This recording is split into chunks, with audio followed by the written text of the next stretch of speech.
not so long ago in this church when there was like one or two kids in the whole church, and it still tickles me to see all those little feet right now.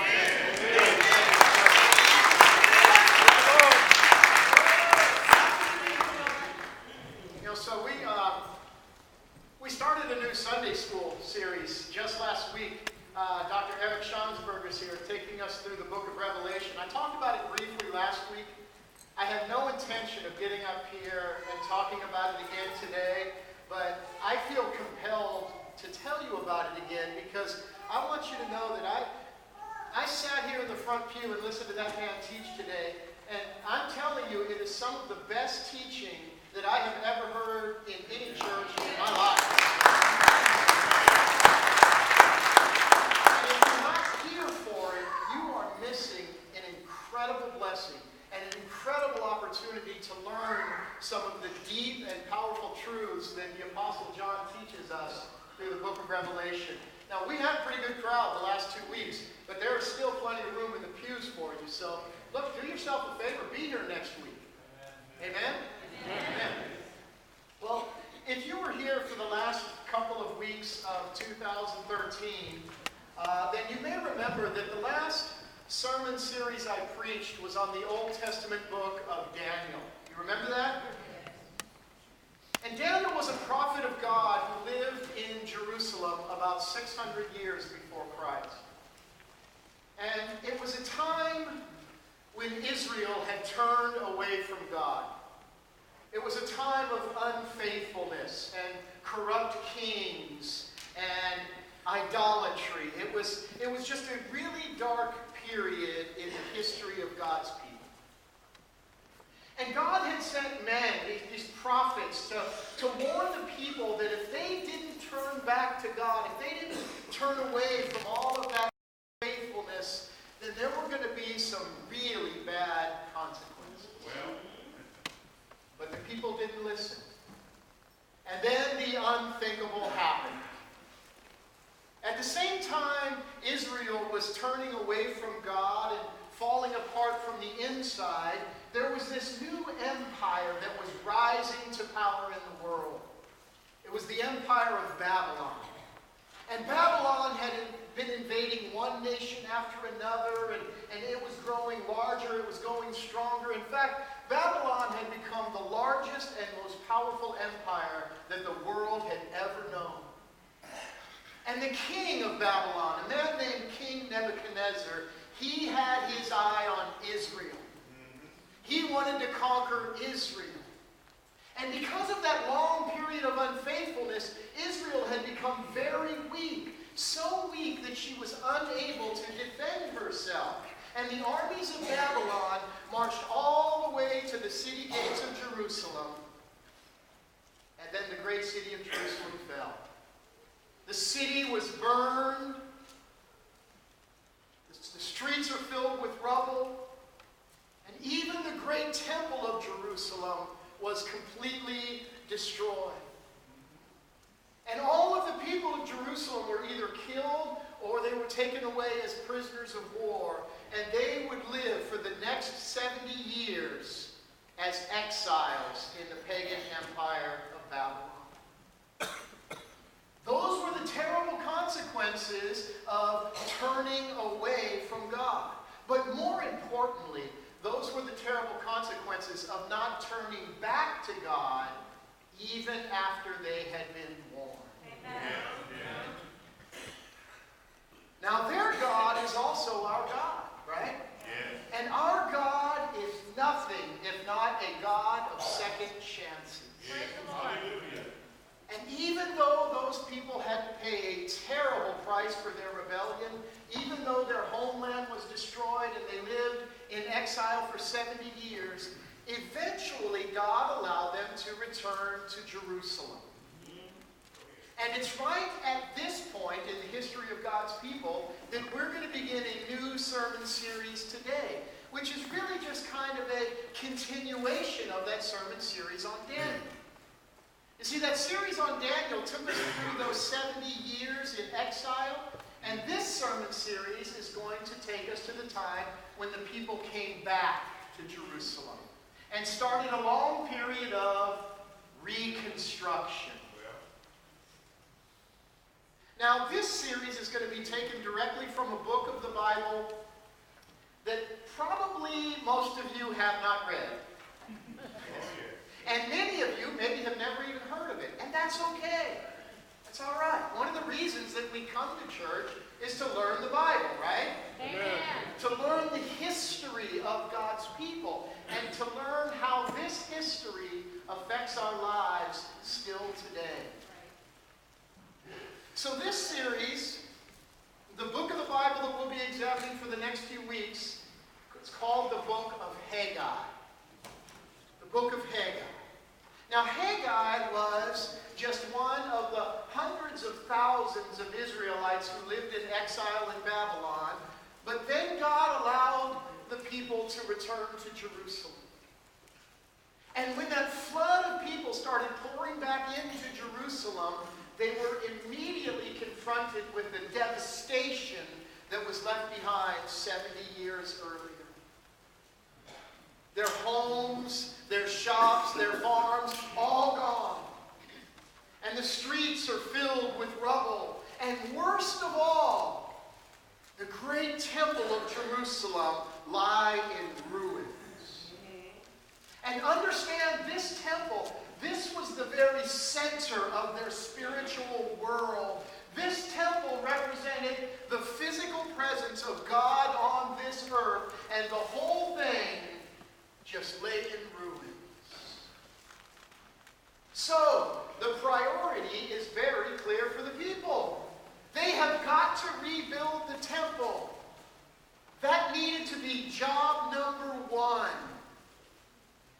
Because they had spent the last 70 years living with the consequences of dishonoring God, and now that they're finally back in Jerusalem, they are not going to make that mistake again. They are going to put God first. They're going to honor Him, and they're going to start by rebuilding that temple, God's house.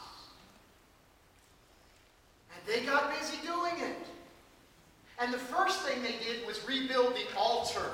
You see, because the altar was very important. This is the place where the priests would make sacrifices to God on behalf of the people. So they rebuild the altar first. And then they start laying a whole new foundation for the building. And they're feeling really good about it. They are off to a good start. They're committed. They're putting God first no matter what.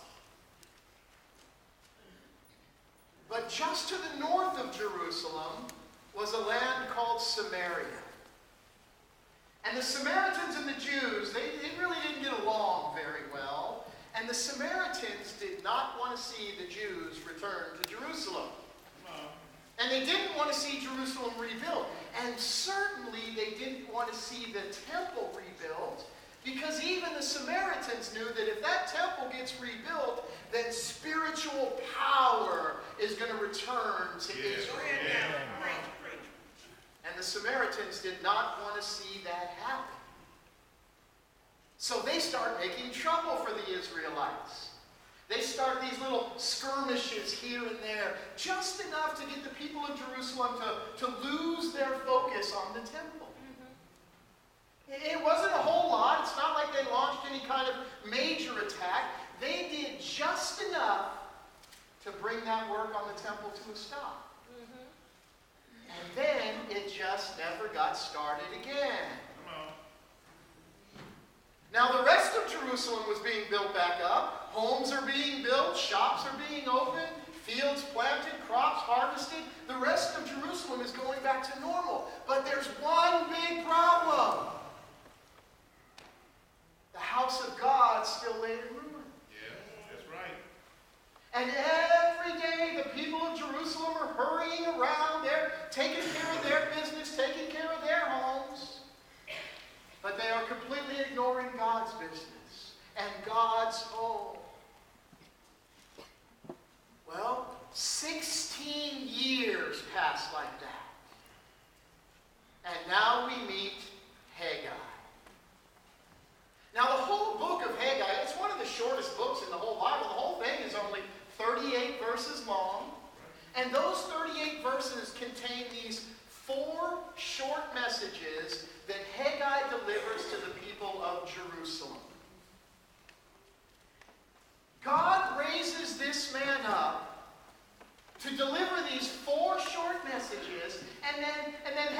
just kind of disappears from the pages of history. And yet, his voice and those 4 messages, they echo throughout all of history, all the way down to us today, sitting in the pews of South Louisville Christian Church 2,500 years later. Amen. 4 short messages. But those 4 messages really contain just one command from God. And you can probably guess what that command is. You have to take care of my house. You must take care of my house. Well, this week we're going to look at Haggai's first message to the people. And here's how that message begins. In Haggai chapter 1, verse 2, this is what the Lord Almighty says. These people say, the time has not yet come for the Lord's house to be built. What? The people are saying the time has not yet come to rebuild God's house? You know what? Let me paraphrase that for you, because here's what the people are saying. They're saying, look, we know God wants us to do this. We know that this is important to God, and we really do plan on getting around to it. We just haven't done it yet. Come on. Does that sound familiar? Oh, yes. It really should, because you've said the same thing many, many times. There are things right now in your life, and you know they're important to God, but you haven't made them important to you yet. Preach. And you know these things are important, and you really do plan on getting around to them. You just haven't gotten to it yet. Preach. See, for them it was rebuilding the temple, but what is it for you? Maybe it's finally making that commitment to be in church every week. Or maybe it's finally making that commitment to trust God and start faithfully tithing to the church. Maybe it's finally making that commitment to start serving in the church.